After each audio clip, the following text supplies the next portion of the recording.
Hello my dear students, welcome to TLH once again. In this video we will learn about the remaining topic of this chapter. In this video we have learned that the challenges of bipolarities, and the most important challenge of bipolarities is the non-aligned movement, which has been started by the very influential leader at that time, just like Egyptian presidents, our prime minister, our first prime minister, Mr. Pandit Jawaharlal Nehru, and Ghana's prime ministers, Indonesian prime ministers. This movement is currently exist in this time. There are two movement, two organization which has a form and that era which is currently is running now. मतलब कि cold war यानी शीत युद्ध के समय बहुत से alliances, बहुत से ऑर्गेनाइजेशन का निर्माण हुआ था, जिसमें से दो ऐसे ऑर्गेनाइजेशन है जो करंटली अभी भी एग्जिस्ट करते हैं। उसमें से आपका नॉन अलाइंड मूवमेंट जो है वो दो, यानी कि एक नाटो जो भी अभी भी है एग्जिस्ट करता है, और दूसरा है नॉन अलाइंड मूवमेंट। इस नॉन अलाइंड मूवमेंट ने किस प्रकार से चैलेंजेस फेस किया, यानी चैलेंजेस को असर्ट किया इन बाइपोलरिटी। बाइपोलरिटी मतलब दो ध्रुव, यानी कि एक ध्रुव यानी कि यूएस और दूसरा यूएसएसआर। यूएस और यूएसएसआर के सामने इस नॉन अलाइंड मूवमेंट ने किस प्रकार की चुनौतियां पेश की उनके सामने, उसके बारे में थोड़ा सा हम लोग पढ़ेंगे। जैसा कि आपको पता है कि नॉन अलाइंड मूवमेंट एक ऐसा ऑर्गेनाइजेशन या ऐसा मूवमेंट था जिसके द्वारा जो शीत युद्ध में दो सुपर पावर के बीच में राइवलिटीज चल रही थी, उस राइवलिटीज को कम करने के लिए और किसी भी पोल को ज्वाइन, यानी किसी भी कॉलम या किसी भी अलायंस को ज्वाइन न करने का एक मूवमेंट था। इसका यह भी मतलब नहीं है कि हमारे जो नॉन अलाइंड मूवमेंट था उस वक्त कि अपने आप को पूरे विश्व राजनीति से अपने आप को सेपरेट करना। I mean to say that the non-aligned movement was not the step, or not the some concluded form which is separate from the world politics. यहाँ पे नॉन अलाइंड के मूवमेंट्स में हमारे लीडर्स जो इस मूवमेंट के साथ जुड़े हुए थे, उन्होंने एक्टिवली पार्टिसिपेट किया था वर्ल्ड पॉलिटिक्स में। जैसा कि 1950s के समय में जब कोरिया वॉर हुआ था, जो कि मैंने पिछली वीडियो में इसके बारे में आपको बताया था, उस वक्त हमारे प्रधानमंत्री गए थे यूएस और यूएसएसआर के बीच में जो भी निगोशिएशन प्रोसेस चल रही थी, यानी कि जो बातचीत हो रही थी उसमें भी उन्होंने पार्टिसिपेट किया था। और नॉन अलाइंड मूवमेंट के जो लीडर्स थे उन्होंने ये प्रयास किया था कि दो पार्टी यानी कि यूएस और यूएसएसआर के बीच में जो टेंशन एक्सेलेट हो रही है वो बहुत ज़्यादा ऊपर ना चली जाए और एक फुल फ्लेज वॉर में कन्वर्ट ना हो जाए, उस सिचुएशन को कम डाउन करने का बहुत प्रयास किया था। तो इस प्रकार से कुछ इनके अपने अपने पैरामीटर्स थे, इन्होंने कुछ कॉन्सेप्ट दिया था, थोड़ा बहुत हम लोगों ने पीछे वीडियो में बात किया था, उसी को चीज को आगे बढ़ाते हैं। जैसे कि पहला कॉन्सेप्ट था कि अगर आपको पता होगा, जैसे मैंने बताया कि दो कॉन्सेप्ट यानी दो विचारधाराओं की, एक तरफ था कैपिटलिस्ट और दूसरी तरफ था सोशलिस्ट, जिसके बारे में हम लोगों ने पढ़ा है। इन्हीं दो विचारधाराओं को लेकर लड़ाई हो रही थी। तो ये भी एक इकोनॉमिक स्ट्रक्चर है, इकोनॉमिक स्ट्रक्चर ये भी है और इकोनॉमिक स्ट्रक्चर ये भी है। ये कहता है कि कैपिटलिज्म प्राइवेट प्रॉपर्टीज को ज्यादा इंपॉर्टेंस देनी चाहिए, ये गवर्नमेंट प्रॉपर्टी यानी पीएसयूज वगैरह को ज्यादा प्रमोट करने की बात करता है। बट नॉन अलाइंड मूवमेंट के समय एक चैलेंज इन्होंने ये पेश किया इन दोनों के सामने कि हम एक नया कॉन्सेप्ट देंगे पूरे वर्ल्ड को। उन्होंने इस कॉन्सेप्ट को, इसका नाम दिया गया मिक्स्ड इकोनॉमी। Mixed economic. अब इसमें क्या है मिक्स्ड इकोनॉमी?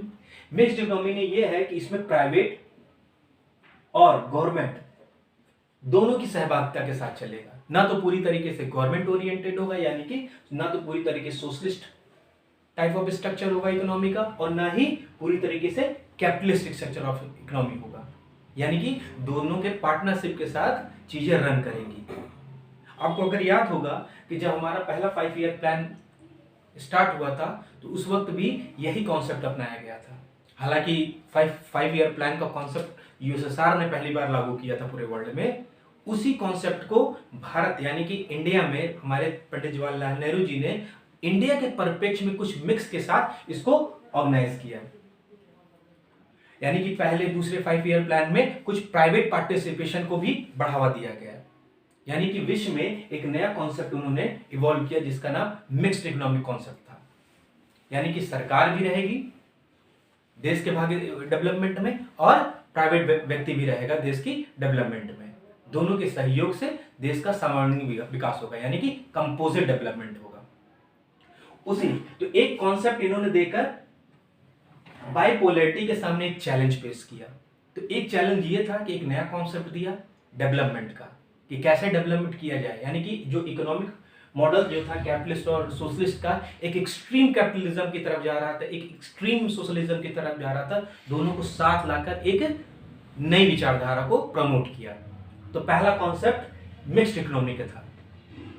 दूसरा और भी कॉन्सेप्ट था, जैसे कि इन्होंने, यानी कि नॉन अलाइंड मूवमेंट से लीडर थे, इन्होंने कहा कि ना तो न्यूक्लियर वेपन को ज्यादा एक्सप्लोर करना चाहिए, ना तो उसको ज्यादा बनाने का प्रयास करना चाहिए, क्योंकि it is a mass disastrous weapon था, यानी कि मानव को पूरी तरीके से खत्म करने का क्षमता रखती थी इस हथियारों में। इसलिए इन्होंने ये प्रयास किया कि किसी प्रकार से इस प्रकार के जो न्यूक्लियर वेपन थे उनको कर्टेल किया जाए, उनको कम किया जाए। और इसी के प्रयास में नॉन प्रोलिफरेशन ट्रीटी आपने सुना होगा, SALT ट्रीटी, इसके बारे में आपने पिछली क्लास में देखा होगा कि इस प्रकार की कुछ ट्रीटीज हुई, यानी कि कुछ संधियां, यानी कि दो यूएसएसआर और यूएस के बीच में ये संधियां स्टैब्लिश की गई कि हम अपने एक दूसरे के जो न्यूक्लियर आर्सेनल है उनकी जानकारी एक दूसरे के साथ साझा करेंगे, यानी कि हर साल के अंत में यूएसएसआर एक रिपोर्ट यूएस को देगा और यूएस वही रिपोर्ट यूएसएसआर को देगा। उस दोनों ही रिपोर्ट में ये रहेगा कि यूएस के पास कितने न्यूक्लियर बम हैं, और उसी प्रकार से यूएसएसआर की जानकारी यूएस को मिलेगी कि उसके पास कितने न्यूक्लियर बम हैं। इस प्रकार से दोनों देशों, दोनों सुपर पावर्स के बीच में एक प्रकार का म्यूचुअल ट्रस्ट क्रिएट होगा और एक दूसरे से विश्वास करके उन्होंने न्यूक्लियर को कम करने का प्रयास करेंगे, यानी कि न्यूक्लियर हथियारों की जो मैन्युफैक्चरिंग हो रही थी उसको कम किया जाएगा। तो एक प्रकार से इन्होंने एक नई भूमिका ये भी निभाई कि किस प्रकार से नए हथियारों का डेवलपमेंट ना हो, यानी कि अगर किसी देश में फॉर एग्जांपल 1949 में यूएसएसआर के पास आ गया था न्यूक्लियर बम, 1945 में जैसे आपको पता है कि जापान के ऊपर हिरोशिमा और नागासाकी पर यूएस ने अटैक किया था न्यूक्लियर बम का, तो इन दो देशों के बाद फिर चाइना ने अपने न्यूक्लियर वेपन रखे अपने पास, उसके बाद फिर ब्रिटेन ने रखे, फिर फ्रांस ने रखे।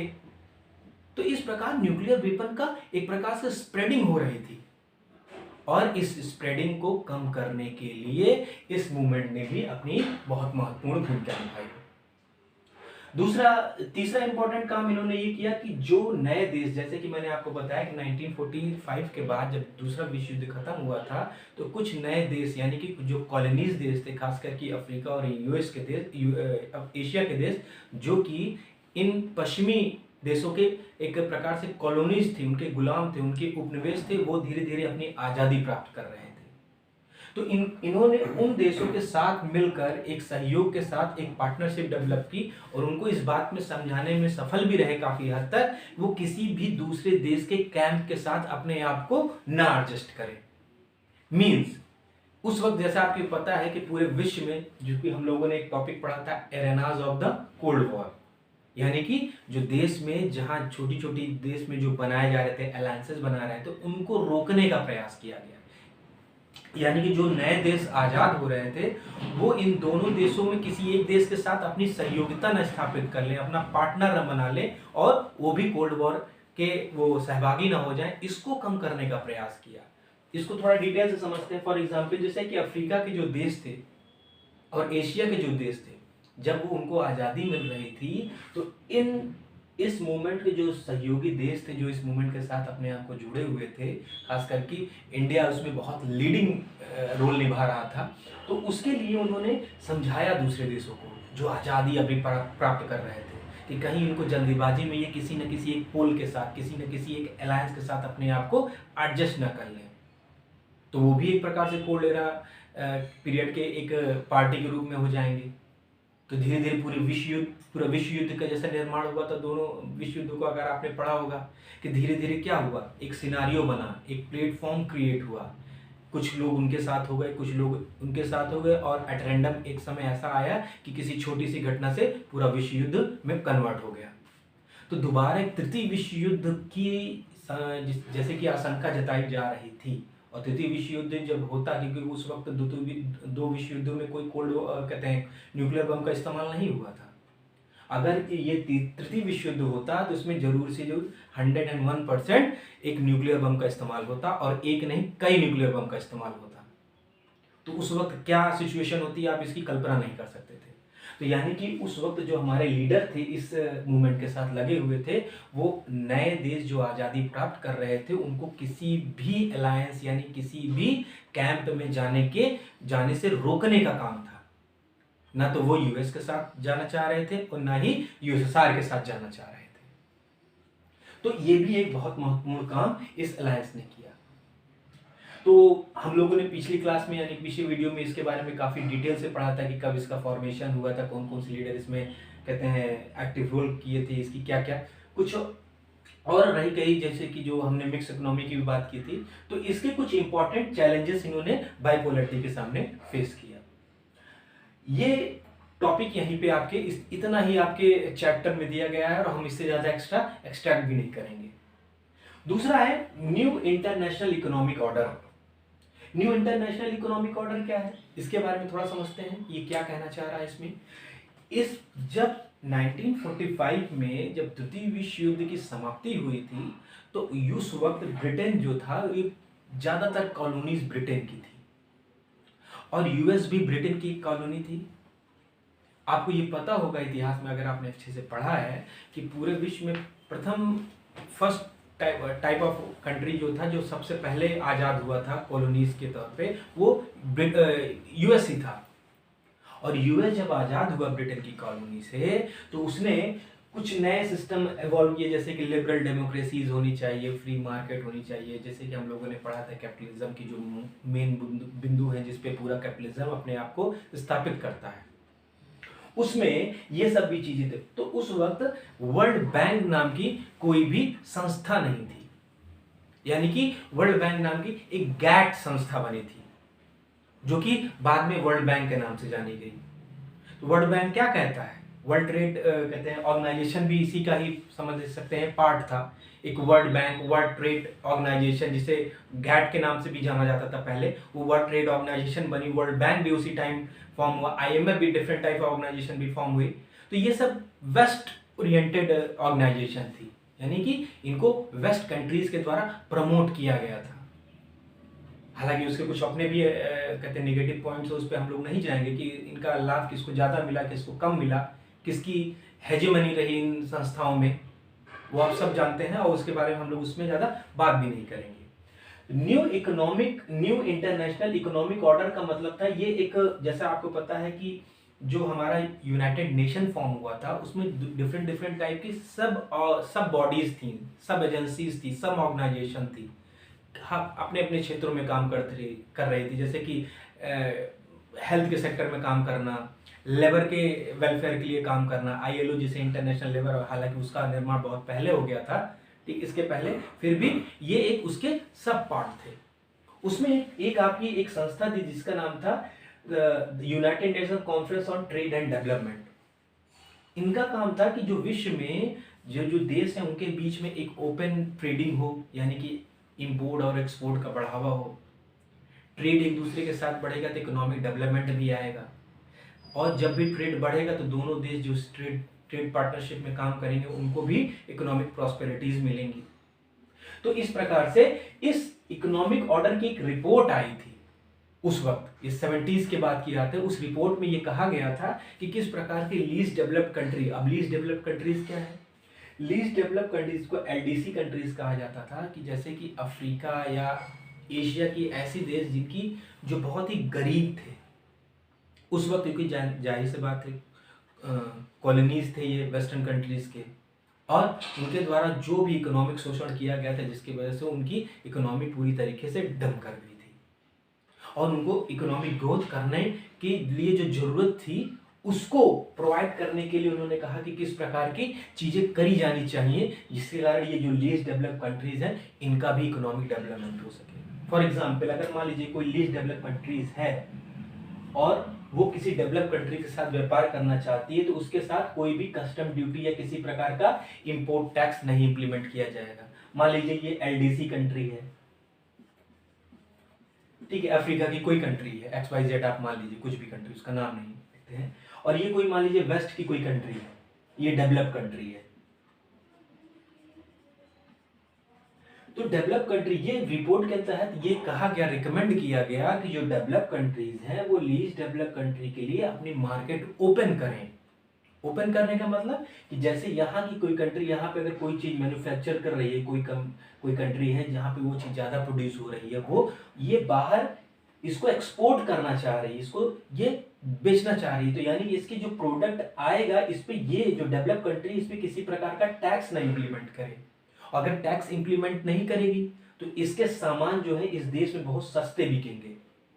जाहिर सी बात है, अगर आप किसी भी, आप जानते हैं टैक्सेशन सिस्टम में कोई चीज़ अगर बाहर से जब हम लोग इंपोर्ट करते हैं तो उस पर कई प्रकार के टैक्स इंप्लीमेंट करती है हमारी गवर्नमेंट, जिस वजह से उस चीज़ों के दाम हमारे देश में बहुत ज़्यादा बढ़ जाते हैं, उसका प्राइस बहुत बढ़ जाता है।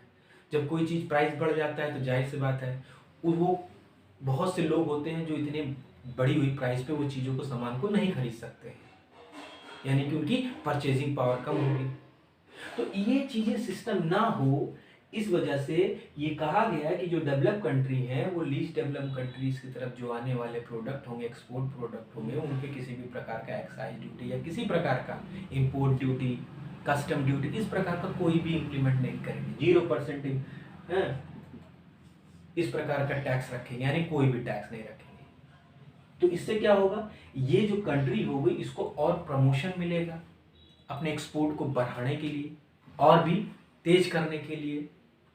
इससे क्या होगा, जब एक्सपोर्ट बढ़ेगा तो जाहिर सी बात है यहाँ भी इकोनॉमिक एक्टिविटीज ऑटोमेटिकली बढ़ेंगी, यहाँ पे इन्वेस्टमेंट आएगा, और इन्वेस्टमेंट आएगा तो यहाँ भी इकोनॉमिक प्रॉस्पेरिटीज आएंगी और यहाँ पे लोगों का डेवलपमेंट होगा।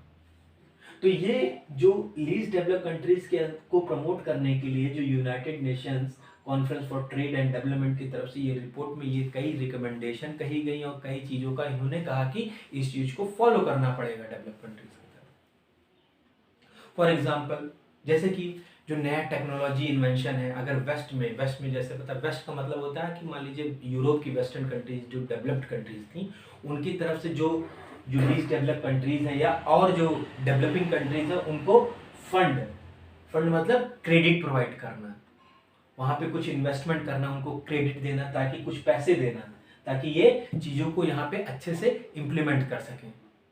यहाँ पे अगर कोई इनके पास कोई अच्छी टेक्नोलॉजी है तो भी इनको देना उस टेक्नोलॉजी को, ताकि उस टेक्नोलॉजी का इस्तेमाल करते हुए ये काफ़ी अच्छे से प्रोग्रेसिव तरीके से अपना डेवलपमेंट कर सकें, और ये भी एक मेन स्ट्रीम और डेवलप कंट्रीज के श्रेणी में अपने आप को स्थापित कर सके।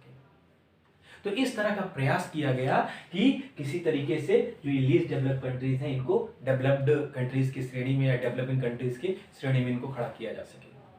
और भी बहुत से प्रयास किए गए, जैसे वर्तमान समय में क्लाइमेट चेंज को लेकर बहुत सी चीज़ें हो रही हैं, ग्लोबल वार्मिंग को लेकर बहुत सी चीज़ें हो रही हैं, हालांकि एक दूसरे से मिली हुई चीज़ें हैं, मगर ये डिफरेंट सेक्टर्स में, फॉर एग्जाम्पल जैसे पर कैपिटा इनकम, हेल्थ के सेक्टर में कैसा इनका इंफ्रास्ट्रक्चर है, एजुकेशन के सेक्टर में कैसा इनका इंफ्रास्ट्रक्चर है, ह्यूमन रिसोर्स में उन्होंने कैसा इंफ्रास्ट्रक्चर क्रिएट किया हुआ, इन सब के डेवलपमेंट के लिए वर्ल्ड की जो डेवलप कंट्री हैं, खास करके western countries, western European countries, वो इनको फंड प्रोवाइड कर रही थी। अब कोल्ड वॉर के एरा के टाइम में कुछ इस तरह के सिनारियोज भी डेवलप हुए कि जो कंट्रीज फॉर एग्जांपल यूएस और यूएसएसआर, भाई ये दोनों ये काम करने के लिए ज्यादा तेजी से बढ़ रही थी। जब बढ़ रही थी तो ये देखा गया कि यूएस उन्हीं कंट्रीज को ज्यादा इकोनॉमिकली, मिलिट्री, टेक्नोलॉजिकली, अदर प्रकार से क्रेडिट, तो इनको वही कंट्रीज को हेल्प ज्यादा कर रही थी जो इनके लिए ज्यादा इंपॉर्टेंट थी स्ट्रेटेजिकली। मतलब कि यूएसएसआर को काउंटर करने के लिए ये उन्हीं कंट्रीज को ज़्यादा फंड, ज़्यादा पैसा, ज़्यादा टेक्नोलॉजी, ज़्यादा मिलिट्री सपोर्ट कर रही थी, जो इनके लिए, इनको काउंटर करने के लिए ये कंट्री इंपॉर्टेंट हो रही थी। तो ये भी कहा गया कि ऐसा ना करें, आप एक पूरे वर्ल्ड को एक समान स्थिति की तरफ देखें और सभी कंट्री को पर्याप्त और बराबर का फंड, क्रेडिट और जो भी सपोर्ट आपको देना है आप उसको दीजिए। तो इस प्रकार के कुछ चीजें जो हैं उस वक्त डेवलप भी की। इसमें से बहुत सी कंट्रीज ने अपने हित भी साधे। हित भी साधे का मतलब इन्होंने देखा कि दो बड़ी ताकतें आपस में लड़ रही हैं, तो क्यों ना इनसे भी कुछ लिया जाए और इनसे भी कुछ लिया जाए। इनको डराया जाए कि मैं इस खेमे में चला जाऊंगा और इनको डराया जाए कि मैं इस खेमे में चला जाऊंगा। तो इसका भी कुछ प्रभाव हुआ और उससे मुझे इनकार करने की भी जरूरत नहीं, उसमें से अपनी भी कंट्रीज ने कुछ ऐसा ही गेम प्लान खेला था, यानी कि इंडिया ने भी। हालांकि आइडियोलॉजिकली अगर आपने नेशनल मूवमेंट की बात, अगर आप नेशनल मूवमेंट को अगर आपने पढ़ा होगा क्लास 10th वगैरह में, तो आपने देखा होगा कि जब हमारे नेशनल मूवमेंट के समय था, तो हम कुछ हमारे जो लीडर्स थे, इन्फ्लुएंशियल लीडर, खास करके जवाहरलाल नेहरू, सुभाष चंद्र बोस जी, सरदार वल्लभ भाई पटेल जी, भगत सिंह जी, ये सब लोगों का काफ़ी रुझान जो था ये सोशल विचारधारा की तरफ एक समय बहुत ज़्यादा इंगित हो गया था, यानी वो टिल्टेड हो गए थे। और इसी के टाइम आपने देखा होगा कि कुछ चीज़ें जैसे 5 ईयर प्लान, हमारे जब आज़ादी के बाद 5 ईयर इकोनॉमिक प्लान लाया गया, तो वो कॉन्सेप्ट कहाँ से लिया गया? यूएसएसआर से लिया गया। क्योंकि यूएसएसआर ने ही 5 ईयर यानी प्लानिंग डेवलपमेंट का कॉन्सेप्ट था, इकोनॉमिक प्लानिंग डेवलपमेंट का कॉन्सेप्ट, वो यूएसएसआर से ही आया हुआ है। वो सबसे पहले उसने ही वहाँ पे इम्प्लीमेंट किया था। उसी को हम लोगों ने अपने यहाँ 5 ईयर, वहाँ पे 10 ईयर में होता था, हम लोगों ने उसे 5 ईयर प्लानिंग के रूप में अपनाया।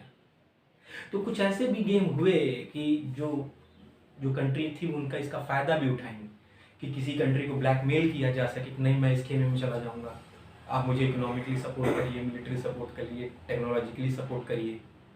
तो ये भी कुछ देखा गया।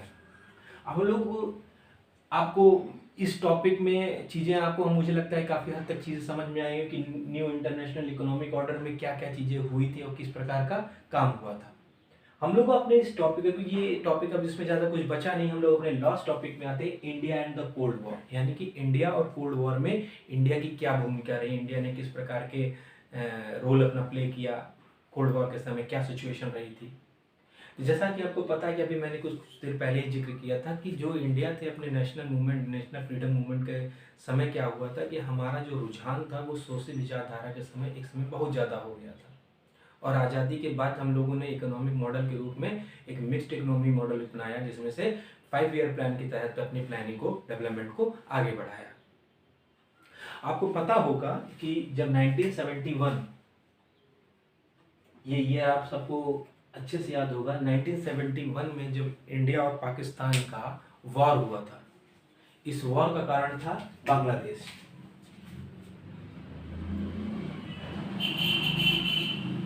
बांग्लादेश 1971 में ये विश्व की राजनीति यानी विश्व के मानचित्र पे एक नया देश बनता है, जिसको ये ईस्ट पाकिस्तान के रूप में, ईस्ट पाकिस्तान के रूप में जाना जाता था। यानी कि जो बांग्लादेश है वो पहले ईस्ट पाकिस्तान, आज़ादी के बाद पाकिस्तान दो जगह पे था, एक वेस्टर्न पाकिस्तान जो वर्तमान में जहाँ पे स्थिति है, और एक ईस्टर्न पाकिस्तान जो कि अब बांग्लादेश है। इन दो जगह पर पाकिस्तान था। 1971 के वॉर में, यानी पाकिस्तान और हमारा वॉर हुआ था, जिसमें हमने बांग्लादेश एक नया मुल्क क्रिएट हुआ उस वॉर में। उस वक्त हमारी जो प्रधानमंत्री इंदिरा गांधी जी थी वो यूएसएसआर के पास गई थी और एक ट्रीटी करके आई थी, एक संधि करके आई थी, जो कि 20 साल की संधि थी, 20 ईयर। हालांकि उस संधि में पूरी तरीके से मिलिट्री सपोर्ट की बात तो नहीं की गई थी, बट उसमें कुछ टेक्निकलिटीज की वजह से यूएसएसआर जो था पूरी तरीके से इंडिया को एक प्रकार से प्रोटेक्ट करने की बात कही थी उसमें। वॉर के समय जब यूएस पाकिस्तान की तरफ से अपनी नेवी को डिप्लॉय करता है, तो यूएसएसआर भी हमारे सपोर्ट में अपनी नेवी को बंगाल की खाड़ी में लेके आता है। उसके बाद फिर यूएस अपने आप को रिट्रीट करता है और यूएसएसआर भी अपने आप को रिट्रीट करता है, और फिर वॉर जो है कुछ दिन तक और कंटिन्यू होती है। आई थिंक 16 या ऐसे कुछ दिन तक चली थी, 17 दिन तक वॉर। उसके बाद पाकिस्तान ने 93,000 सैनिकों के साथ आत्मसमर्पण किया था। इतिहास में आप लोगों ने पढ़ा होगा। तो India and the cold war के टाइम के पीरियड में ये कहानी मैंने सुनाने का मतलब ये था कि जब हमने भी कुछ उसके लाभ उठाए, हमारे लीडर्स ने भी कुछ लाभ उठाए। क्योंकि ना हम तो नॉन अलाइंड मूवमेंट के साथ जुड़े हुए थे, ना तो हम किसी एक कैंप को ज्वाइन कर सकते थे और ना ही हम किसी को बाइकआउट भी कर सकते थे। बट जब सिचुएशन वोट होने लगी, यानी कि यूएस जब ज़्यादातर टिल्ट होने लगा, पाकिस्तान को सपोर्ट कर रहा था ब्लाइंडली, तब हमको मजबूरी बस यूएसएसआर के कैंप में जाना पड़ा। हालांकि हम लोग ऑफिशियली उसके कैंप में नहीं ऐड हुए थे, बट अनऑफिशियली हम थोड़ा ज़्यादा ही उसकी तरफ टिल्ट हुए थे। और जिसका नतीजा हुआ कि 1971 में हमारी इंदिरा गांधी प्रधानमंत्री जो थी वो जाके वहाँ पे ट्रीटी करके आई, और सफल ट्रीटी थी, और उसका फ़ायदा भी हमें 1971 के वॉर में हमको मिला। और इस प्रकार से इंडिया ने कुछ और भी नया डेवलपमेंट किया। फॉर एग्जांपल जैसे कि अपने रीजनल जो, यानी कि अगर देखा जाए हम साउथ ईस्ट एशिया में आते हैं, उसमें और जो देश थे, खास करके जैसे श्रीलंका था, भूटान था, नेपाल था, मालदीव था, ये सब कंट्रीज जो थी, बांग्लादेश जब बना उसके बाद इन कंट्रीज को भी इंडिया ने इनको किसी भी कैंप में जाने से रोका भी। यानी कि India as a big brother के रोल में आया और बड़े भाई के रोल में आया, और इन सबको भी किसी भी कैंप में जाने से रोक लिया। यानी कि इन कंट्रीज को भी वो एक प्रकार का लीडर बना हुआ था। हालांकि आपको पता होना चाहिए कि जो लीस्ट डेवलप्ड कंट्री या तृतीय दुनिया के जो देश कहे जाते हैं, उनका एक लीडर इंडिया बन के उभरा था उस वक्त के समय। तो इंडिया ने कोल्ड वॉर के टाइम में बहुत ही एक्टिवली पार्टिसिपेट किया था। कई निगोशिएशन ट्रीटीज़ में अपने आप को स्टेबलाइज किया था, जैसे कोरियन वॉर हुआ था, और भी कुछ ऐसे टाइम पीरियड में इंडिया ने अपने आप को वर्ल्ड लेवल पे स्टेबलाइज किया था एट दैट टाइम, जिसमें इंडिया ने एक लीडरशिप रोल निभाया, एक नया पर्सपेक्टिव दिया वर्ल्ड को कि नहीं, और कोल्ड वॉर टाइम के जो टेंशन थी उसको रिड्यूस करने में भूमिका निभाई। तो इस पूरे चैप्टर में हम लोगों ने कोल्ड वॉर एरा के टाइम पीरियड, कोल्ड वॉर के सिचुएशन, कोल्ड वॉर के सिनारियोज, कोल्ड वॉर के डिफरेंट इवेंट्स को हम लोगों ने अच्छे से पढ़ा है।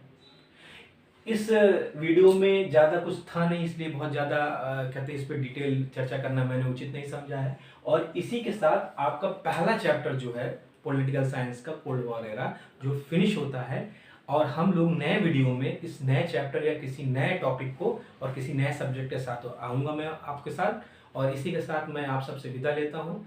आप प्लीज़ मेरे वीडियो को लाइक करिएगा और शेयर करिएगा और सब्सक्राइब तो ज़रूर करिएगा। Thank you very much. Have a nice day.